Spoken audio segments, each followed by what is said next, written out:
Hello, this is a review of CrossWays, the board game that we see here.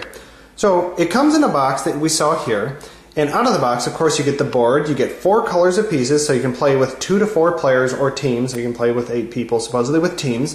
You get a double deck of cards and a manual. And by the way, the instructions are really nice and clear. They're really nice, large text, colorful. They give you straight, clear pictures. So as far as what you usually read the inside of the box for things, you know, the text is kind of hard to read. It was really nice. They have nice, clear instructions for exactly how to play.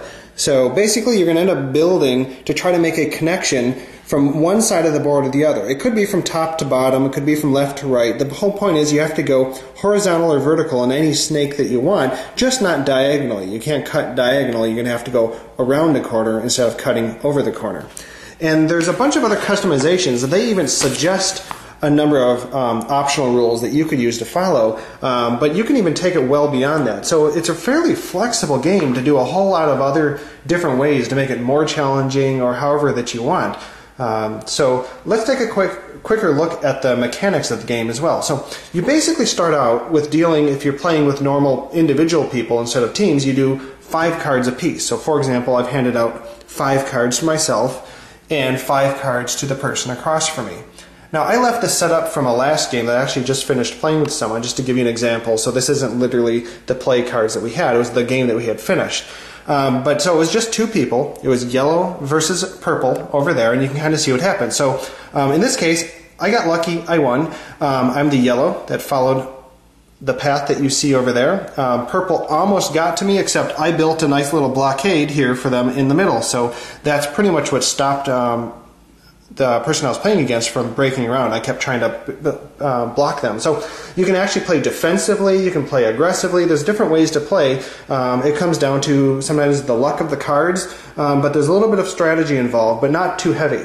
For those of you who really liked games like Sequence, I don't know if you know this game, but it's a board game that's based on cards as well, about trying to get 5 in a row. I really loved that game. My wife and I played that a whole lot. This is kind of a similar in that vein. So again, we get 5 cards apiece, and basically you get 1 play per turn. And how you do that, you can play any single card. So let's say I could play the 4. A 4 is a red card, and there's different black and red spaces on the board. So here's a black 4. So if I chose to play my red 4, I couldn't play on the black, but I can play on the red 4. So there's 2 of each spaces out there, and there's some white spaces. But I would, if I played that during the turn, I could place it there or the other 4 on the board. And if you get pairs or triples or quadruples, if you get more, so I have a pair of 9s, with this, if I play this on my next turn, you can place 2 pegs anywhere you want on the board. So this one's kind of, these are really good to have, of course, so that you can quickly get to where you want to go. So like when I won this game, I had like these 2 spaces done, and I said, yep, I win. That's kind of, so it's really nice to have doubles. You have another kind where you have a sequence. Now these are a run, they call them. When you have in the same suit 2 of the, in sequence, king and queen in this case here, this will let you remove 2 pieces. So I can say, uh-oh, thwart their effort. I can go remove these 2, and suddenly they're much further off than they could. Now you can, if I had 3 cards in a row, I could play those and I could remove 3. If I had 3 of a kind instead of 2 of a kind, I could play 3 pieces instead of 2 pieces. The only other thing to be aware of is you can stack things, so you can play on top of other people. As you see we've done there. It's not a problem at all. The height doesn't actually matter, so I was still able to connect even though that I'm on top. So it's not like you have to be the bottom row versus the top row. But when anyone plays 2, this blocks anyone else from playing on top of you. So if I have this, purple could not have done this. This is an illegal move to do that. So you can use this as a blockade. So that's why I had built some of these. I had just the right cards at the right time to block the progress from them making a connection from the left side to the right side. But you can see the point of that. They can still remove these, by the way. Remember, if you get 2 things in a row like this, if that person got it, they could have taken out my thing, and then in the next turn might be able to play there. So we talked about how you can get pairs to play 2 of anything. You can do 3 of a kind or 4 of a kind. You can get 3 pegs, 4 pegs. You know, you get to play 1 play per turn. So I can't play down all 5 of these all at once. I have to choose what I'm going to do on a particular turn, just to give you an idea of what's going on there. Now, I've only played one-on-one with my wife, and again, we really liked it. It was very similar to our experience with Sequence. They tend to be rather fast games with two people. Sometimes they run longer just because the luck. If somebody gets a whole lot of pairs, that goes a heck of a lot faster. But that's where you can start to customize the rules. Some custom rules could say only the thing on top counts. So if these were instead of this order, if they had played on top, they suddenly blocked me, and I'd have to find another way. Oh, and white spaces, by the way, you can only place 2 at a time on them. So that's you can't ever place 1 because there's no card. But once you have a pair, like I had there, I could have then chose to play on any white space. So that's the significance of the white spaces. Honestly, we don't really use the white spaces yet in our current play style.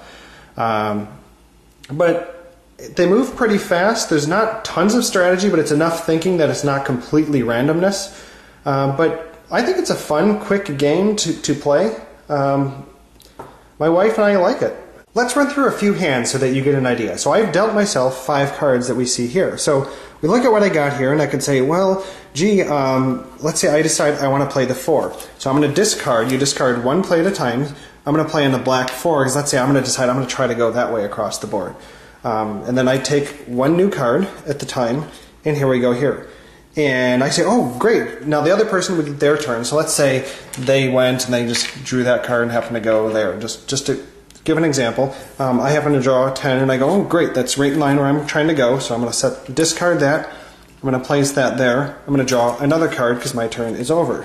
Oh, good. Look at that. I got nothing special with that, but I see I got a pair, so that's going to be lucky when I get going again. So again, the other person would go with their turn. Let's say they happen to end up with that. Then it's my turn again. So I look down and I say, gee, what do I have that's in the path where I want? Well, the red ace is kind of in the line of where I want to go, so I go there. Let's say the other person took their turn, went there.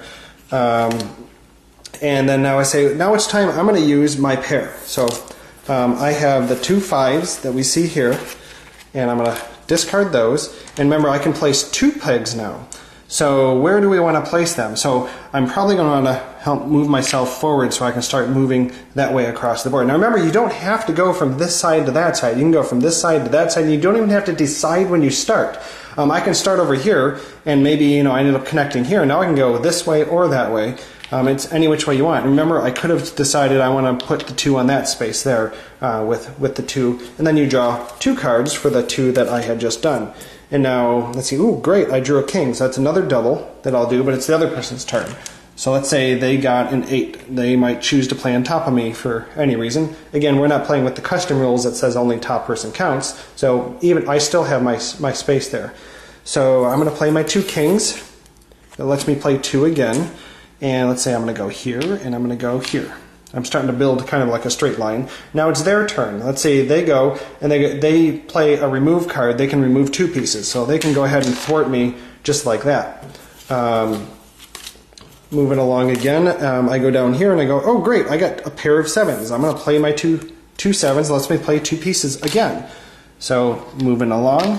Now I'd be 1 away if they didn't just remove 2 of my pieces as well. So let's try this once more, and let's see. They can go their turn. Let's say they decided to play on top of me there.